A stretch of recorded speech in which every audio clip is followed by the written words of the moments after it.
Hey everybody, and welcome to Bright Founders Talk at Temi.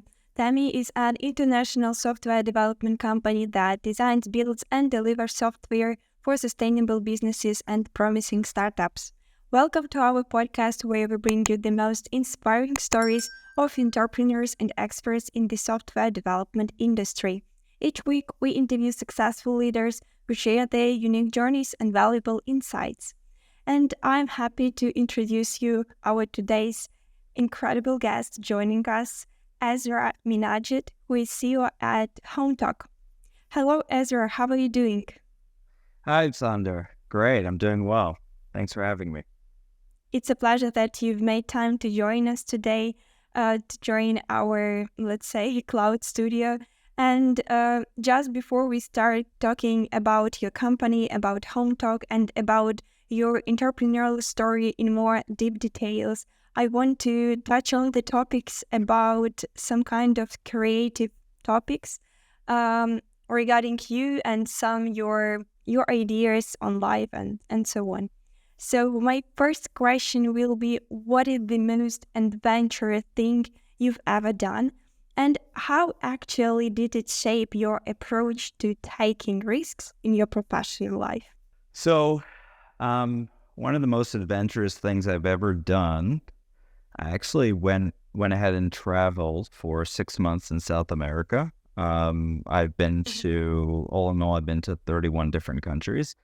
But when I traveled in South America, I traveled there pretty much alone for most of the time. And the actual adventure of traveling for 6 months, pretty much on your own for most of the time, is pretty amazing. But during that period of time, this was, I think, 13 years ago. It was more like 15 years ago, something like that.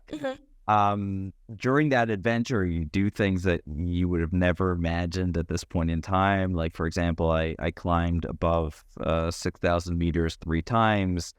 I learned to surf in the Pacific Ocean on crazy, crazy waves. So it's one of those points in life where you really do quite a lot of interesting things. I think that what it's taught me, amongst other things, is persistence, like especially the mountain climbing. For those who have climbed above 5,000 meters, they know that it gets very, very hard from a physical perspective. Yes. And your head's exploding and you don't sleep the night before, and you're climbing up with ice crampons and an ice pick. And it's an amazing experience, and their persistence and endurance is really the name of the game. And that has been, for me, a very, very big key in everything I do, in my personal life as well as in my professional life. Wow, I'm impressed that you actually keen on some kind of solo traveling. And do you want to live this experience again in your future? I would love to. At this point in time, it feels like a far distant dream. I'm in a very different place in life at this point in time. It's like married with 2 kids, so that's a very different perspective on life. But yeah, that is it's a very fond memory that I go back to, at least here. Wow, I'm impressed, really. Okay, so the next one, could you please share with us a book or podcast or maybe TED Talk that has had a profound impact on your entrepreneurial mindset, and what is the reason that it resonated with you?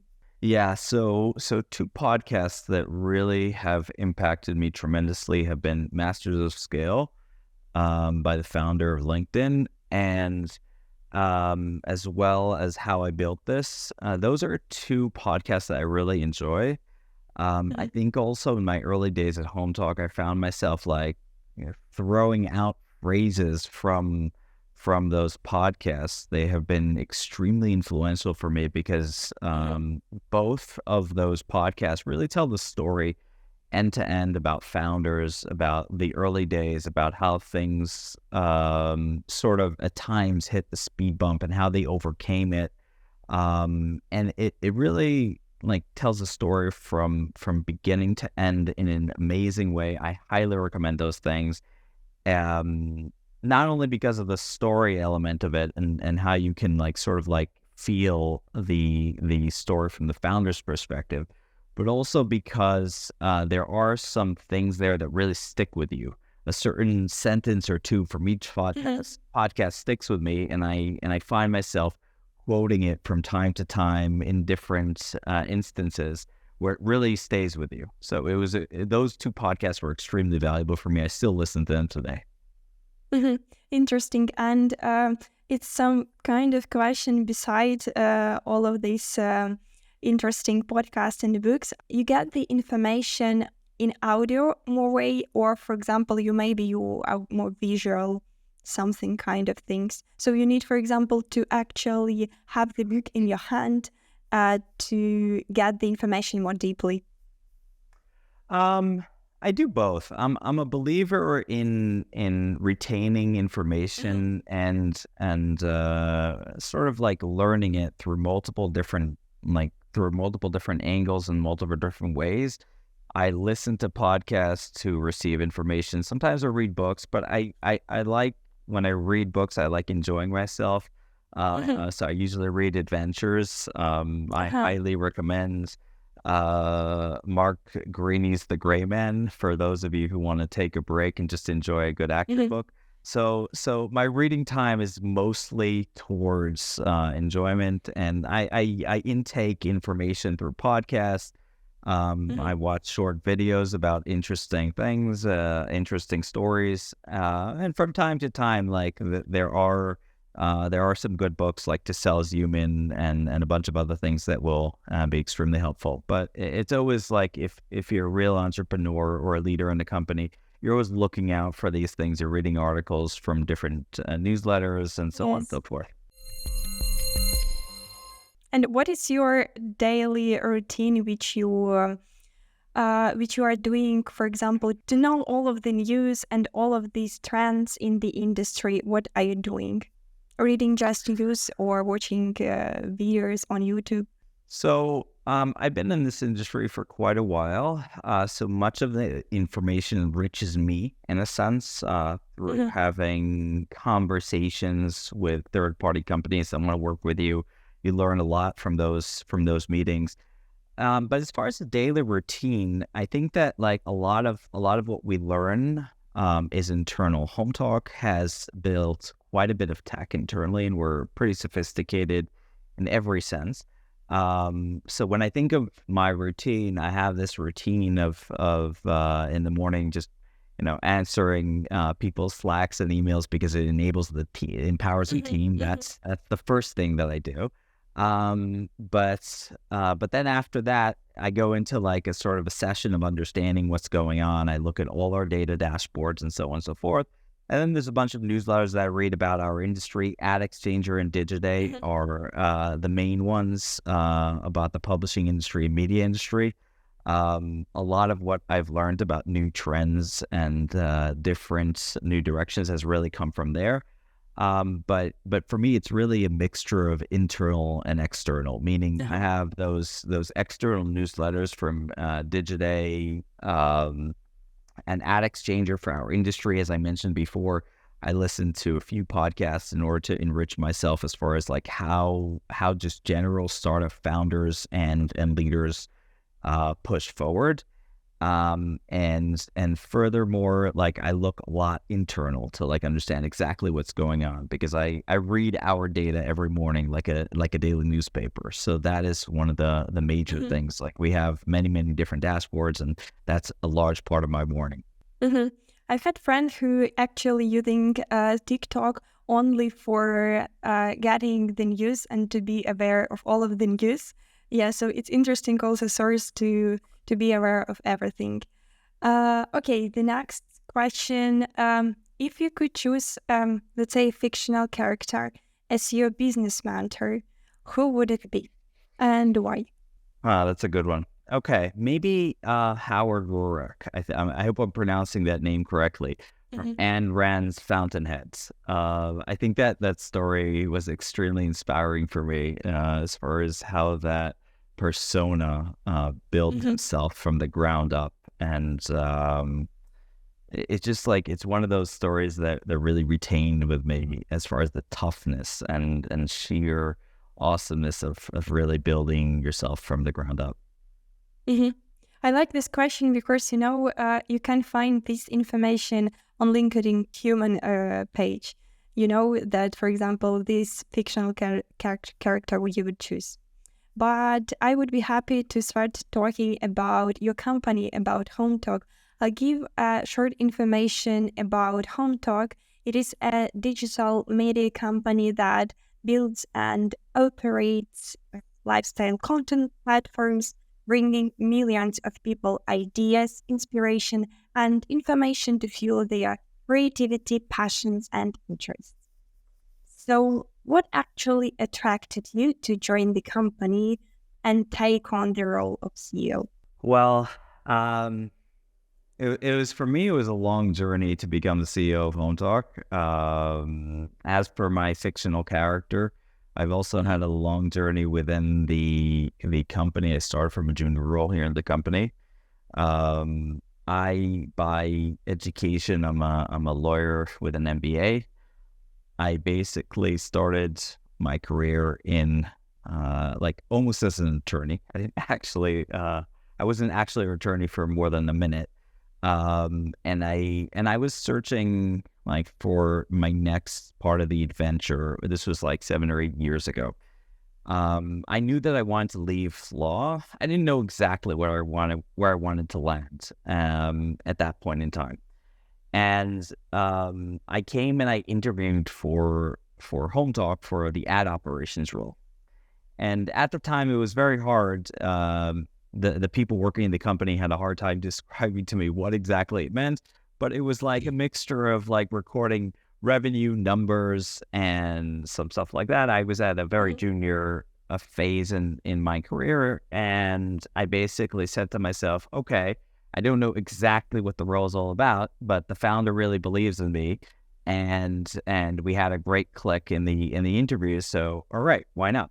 And I started off, and soon enough, I discovered that the role was like a glove to hand for me, because it was a lot of like the ad operations role and ad tech role. For those of you who know it, is a role that really is a mixture of very strong analytic skills, understanding like what the numbers mean beyond what's actually going on. You're basically analyzing things all the time. Strong sense of logic, quite a bit of an entrepreneurial mindset, what I like to call business acumen. Basically, it's all of that, because you're dealing with third parties in order to like insert new tech into your system. You're building out new systems internally. So I was like a bit of a mixture between a business development person, a product person for a while, and an analyst. That's like pretty much the mixture of the things that happen to that role, that go into that role. And with time, I excelled in this. Over the first year in the company, I excelled with this. And then basically the roles and the responsibilities started piling on. So it was like, okay, next thing was like own ad tech plus paid acquisition. The next thing after that was lead growth for the company. And then it was COO and CEO. This is like I'm describing here a 7-year journey in 10 seconds. But basically, it was an awesome journey where I started here really as a fairly junior employee. But I worked extremely hard. I excelled at what I did. I was fairly persistent. And 7 years later, I'm the CEO of the company. I've been the CEO here for about 3 years now.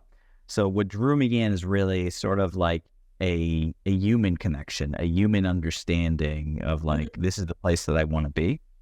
A vague understanding of the role, but sure enough, like very, very quickly, it was very clear that the role was like glove to hand, and I enjoyed it tremendously.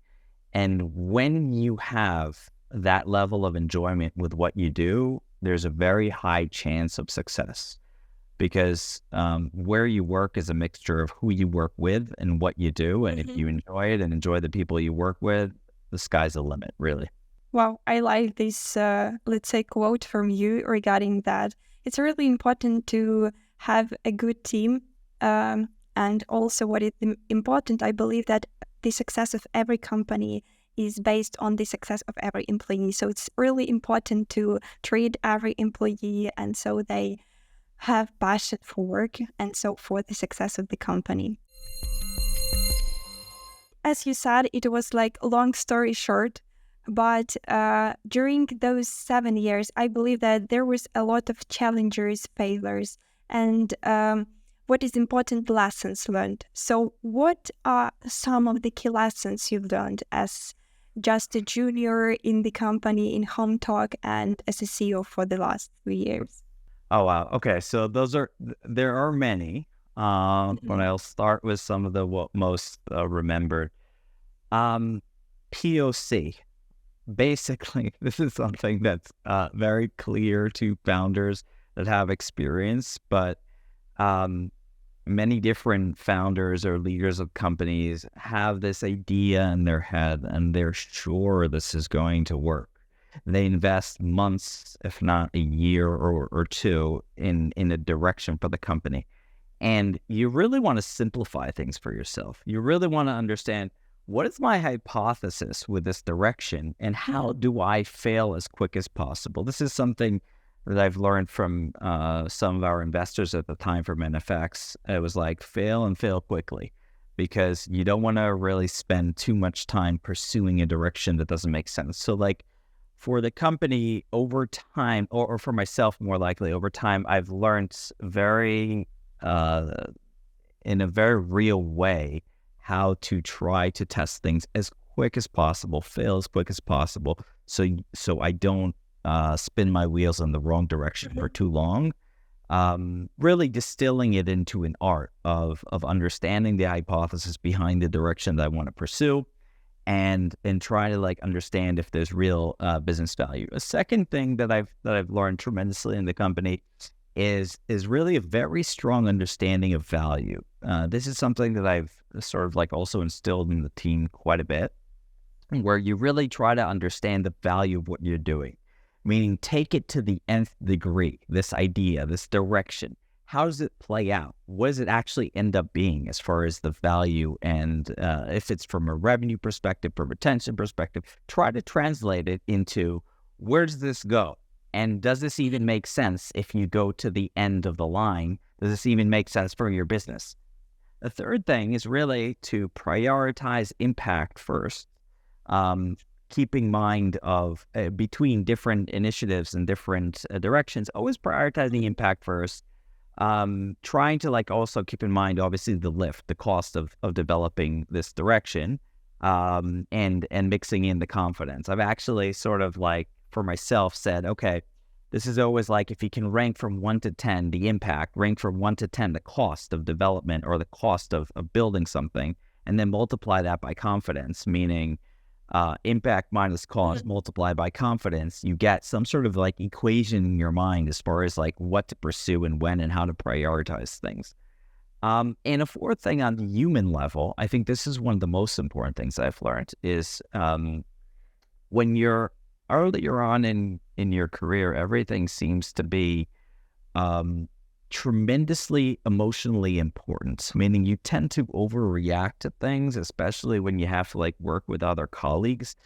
And sometimes, like for people that are extremely passionate as myself, you tend to like sort of like take things to a little bit like of an extreme from also an emotional internal perspective, but also externally. And I think that one of the things that I've been working on and continue to work on is to sort of like put things into perspective from an emotional perspective, and working with other people, understanding that this is a long-term relationship and building is more important than any one thing. Working together on things and building yourselves as a team is more important than winning or losing on any one initiative or project, and collaborating and making those compromises from time to time is what builds a team. And I think that the fifth thing is like really understanding that it's all about team, meaning Like you can do awesome work on your own. You can play hero ball all you want, but what makes an amazing company is about the team that you build around you. And at HomeTalk, I've been extremely blessed in the fact that I work with amazing people that take ownership, that pursue excellence on every level, and that's what makes us amazing. It's always not about the I, right? It's about the team. So those are some of my most important learnings over the past years. Yes, as we mentioned, sometimes during our conversation, the team, those people are really important in your work life and just in your success and success of the company. And you said that you are blessed with the people with whom you are working with. But actually, those people were, let's say, you chose them, not you, but for example, some of the people. And what actually for you some of basic factors, some most important factors, values in people with whom you want to work with? It's a great question. I think that first and foremost is trustworthiness, meaning if you trust the people that you're working with on various different levels, it makes all the difference in the world, because you know they've got your back, they know you've got theirs, and basically it's just something that builds relationships. Without trust, you basically have nothing, in my opinion. And from my perspective, trustworthiness is really the top. Second, I'd say authenticity, meaning I like working with people that sort of you see is what you get, meaning they speak their mind, and they're truthful and honest. A third attribute is team players. When you have people that are too busy with their personal accomplishments, and if they made the mistake or somebody else made the mistake, you usually lose as a team. And I'm speaking from experience here. We've had those people in the company, and it's been painful. That's a very important attribute. I think that hard work is something that I extremely value. I'm that type of person. As a personality, as an employee, as a leader, I work extremely hard. I will never ask my employees to do things that I will not be willing to do. So that's something that I believe in. And excellence, obviously, this is a bit of a cliche, but excellence, because look, it's what drives success, right? You have to have a certain level of excellence. Ownership, meaning the people that I work with, thank God, feel a certain level of ownership towards what they do. And that is like all the difference between dropping the ball sometimes and pursuing something, and being persistent at it. So those are quite a few of the things that I look for in employees. A lot of those are cliche in a sense, and every founder and leader would say some of those words. However, when I think about the employees that I work with, one by one, almost all of them have those values within them. And that's something that when I think about being blessed with the people that I work with, that's exactly what I mean. Yes, because I believe that nowadays it's not so important how good your tech, let's say, skills and knowledge. It's more important what the person you are. Because if you're a good person with those values that you mentioned, you definitely can be taught during your path in the company. And one more topic which I wanted to touch on just before we finish our interview is regarding work-life balance. I like to discuss with our guests because I see that the entrepreneurs with whom I'm talking, I can divide them in two parts. Those who pay attention to those work-life balance, And the second one is who is saying that there is no work-life balance, such thing as work-life balance, and that as an entrepreneur, you need to work 24/7. What about you? Wow, that's a tough question. I'm I'm not the best, as my employees know. I'm not the best example for work-life balance. That being said, I believe in it for others, meaning I believe in it for my employees. I respect it towards my employees. I want them to have a good work-life balance. I think that, like as far as like priorities go, family is most important. Family and then health and then a bunch of other stuff and then work after that. Like I really believe in that. It's a little bit easier said than done for me personally, but I believe in it for my employees. And at times I allow myself to go there as well to find that balance. I think that the way that I've found the balance is really sort of like doing things that I love, and finding a way to mesh that in, meaning I work extremely hard, but I find time to go once a week in the mornings at 5:30 in the morning to go surfing. I find time to sometimes eat with my kids on days from when I work from home. I find time to like pursue other small hobbies here and there. I used to play chess from time to time. And I think that the challenge with any leader or founder of finding work-life balance is an ongoing one because of the fact that you're so passionate about what you do, about your work, about your company, that it's not really the definition of work. It's a definition of a love project in a sense, and you pursue it wholeheartedly, and it doesn't feel like you're working. You can go like 12 hours without blinking an eye because basically it's something of a passion for you. And I think that the important part of what I learned is to try to like find that balance, because if you don't try to find that balance will try to find you.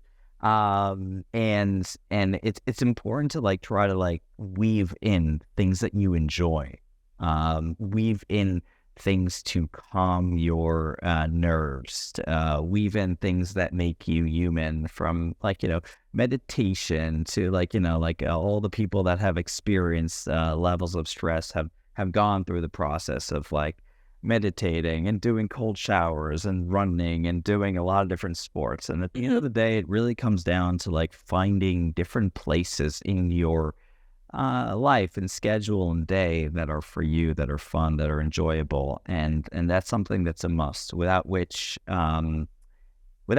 you get burned out, and it's something that you have to remember. And you're not running a sprint, you're running a marathon. And to run a marathon, you have to find your pace and how you can do it, because every person is different.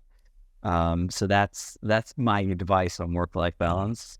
Easier said than done, and some of it I apply well, and some of it I still have work to do. But I guess that's part of the process of any person's growth.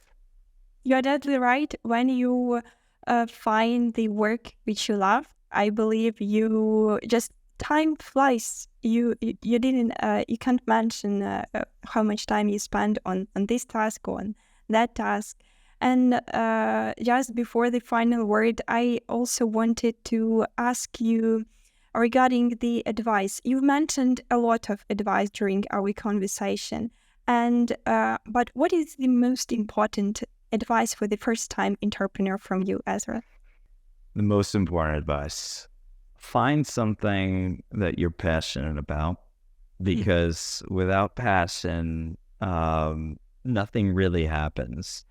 Find great people to work with, because without them, you're lonely, and it's an amazing journey when you do it with other people.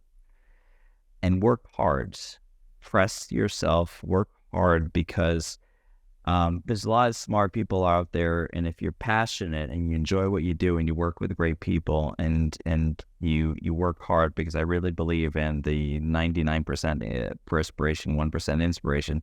you work hard, like it also like will help you pursue your dreams and be awesome. I always tell people that are joining a new company or a new direction, like press on the gas, like because you have an up ramp to go, right? It's like almost like pushing a car up an up ramp. And once you get over the up ramp, you can sort of like coast a little bit more. But in the beginning, you always have to like, press on the gas completely until Yes. the end in order to get up that up ramp. So basically those are the things that I would really recommend. Thank you. Thank you, Ezra, for all of the tricks and tips during our conversation. It was a pleasure meeting you. And I believe it was a wonderful story to share with our audience. Thank you very much. It was great being here.